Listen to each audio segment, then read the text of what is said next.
All right, guys. So we are going to look at a successful DM exchange here. So you guys can kind of see how it flows from, your posts to your stories, to engagement in the DMs, to booking a call in the DMs, and then onto the enrollment call, which I gave you guys a nice script for. And then we obviously close that enrollment call, and then they become a new client. So I want to really make this crystal clear, this process for you guys. So here's how it went. So this girl Alicia, I signed her up this week. I should have recorded the enrollment call for you guys. It was literally perfect. It was 60 minutes on the dot when we hung up. Um, she loved it. She bought, obviously. I ran everything very smoothly, no objections. Although maybe that doesn't make it a perfect enrollment call because it's kind of nice to go through the objections, but it was perfect in that aspect.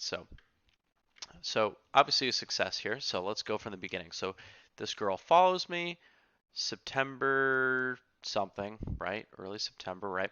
And then I follow her back, right? So I'm social. I'm not, this fucking influencer that just wants a bunch of follows, right? I want to engage with people, so I want to see what they're doing. So she follows me. She looks like a real person, so I follow her back, right? I don't remember where she found me from.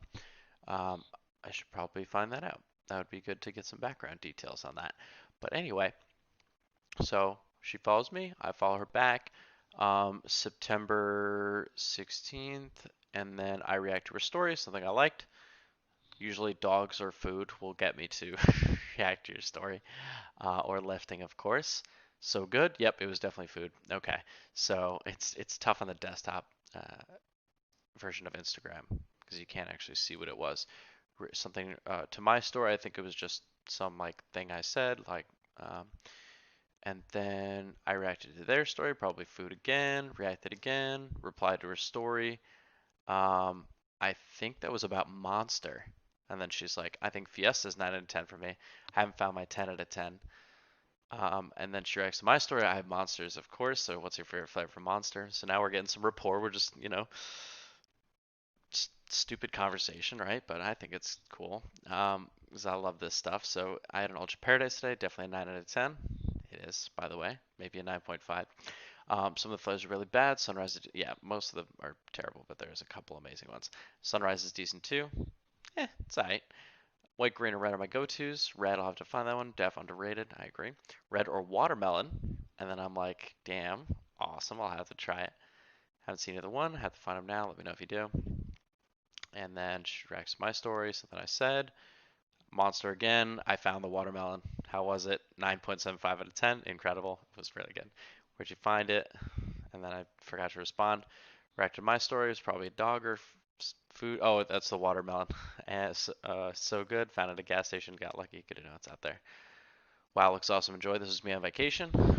Thank you. It's definitely a cool place. Mexico during COVID. Totally forgot to answer. Green. Ultra Paradise again. Monster.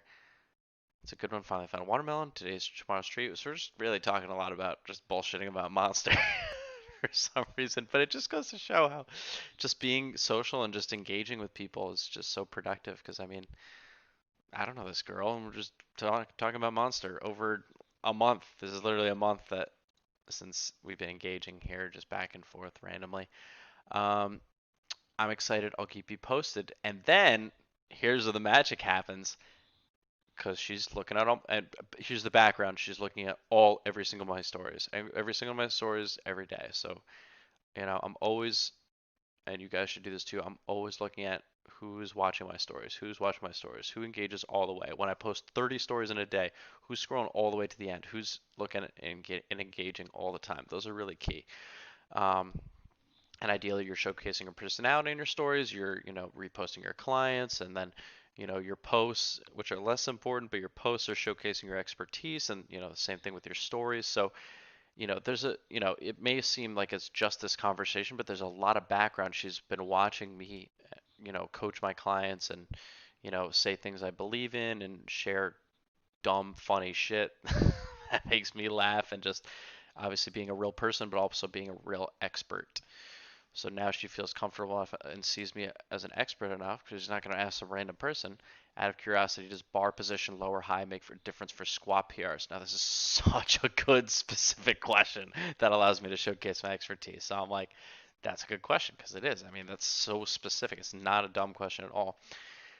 Low bar will typically give you a more balanced and powerful squat that will directly increase your strength after a few sessions with it. So yeah, pretty much yes to your question. Say low bar has limited applications outside of maximal strength training or powerlifting, right? And then I ask a good question here. So I could have just left it that, which would have been dumb. That would have been a mistake, and I've done that before. Don't fucking do that. Ask an open-ended question. What are your goals for the squat? What are your goals? Interesting. Haven't seriously squatted in a while, just to get really strong and get a solid PR number. So, boom. That means she's in my niche. She wants to get strong. Okay, awesome. So, and then I forget to respond. So I should have said something here. So don't follow that example. Respond immediately. Write in my story, something cool. And then I'm like, okay, I open up this conversation. I'm like, oh shit. Um, what's your current squat PR? Sorry, just saw your response. It's okay. I don't actually know, but the most I've done is 225 for 6 reps high bar. Just pretty damn good. Strong AF. What are you trying to get to? That was about a year ago. I was squatting. Haven't been lately. I'd love to squat 315. Now this is money right here. She's telling me her dream. I can really, and I revisited that many, many times throughout our conversation on the phone. But it's just for me, not for competing. So I've actually turned people off of sales conversations by kind of assuming their goals and assuming they wanted to compete, which is a mistake. You never want to assume their goals. Always ask open-ended question.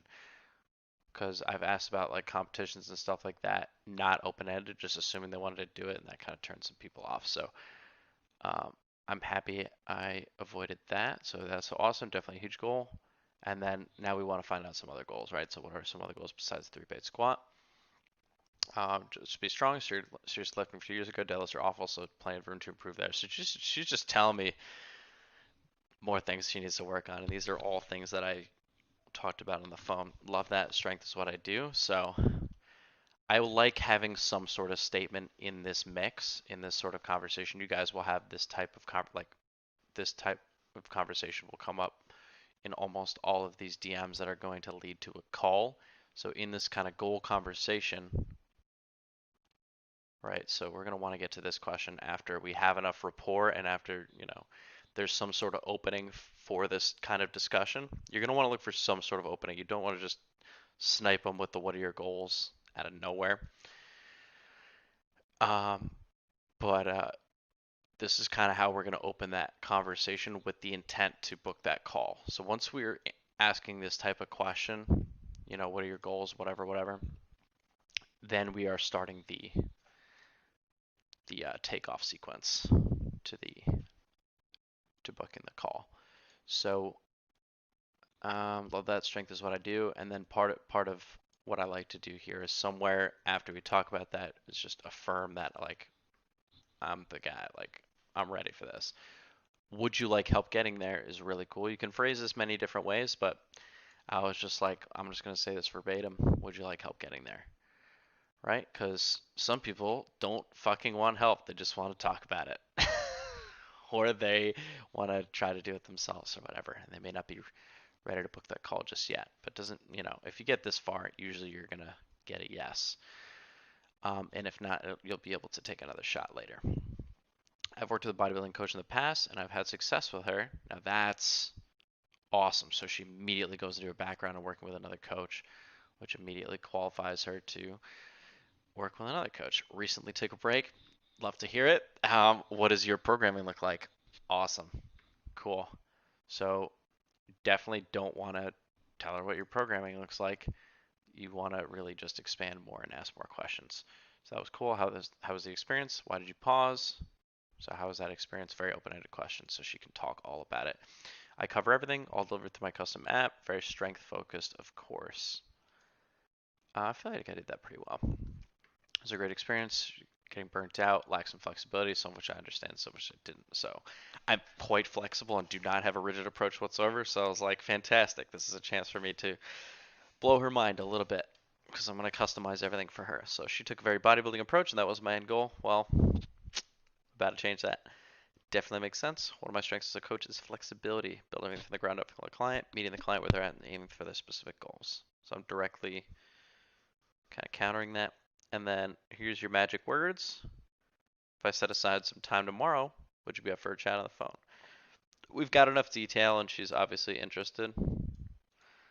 She asked about that. We already talked about coaching. She obviously thinks I'm an expert by asking this question, so she didn't directly answer this, but well, she kind of did with that question. So she's continuing on this path. Tomorrow's super day's busy day for me. Would Friday or Saturday work? Friday would be great. How's like 8 p.m.? So don't ask them what if they're available.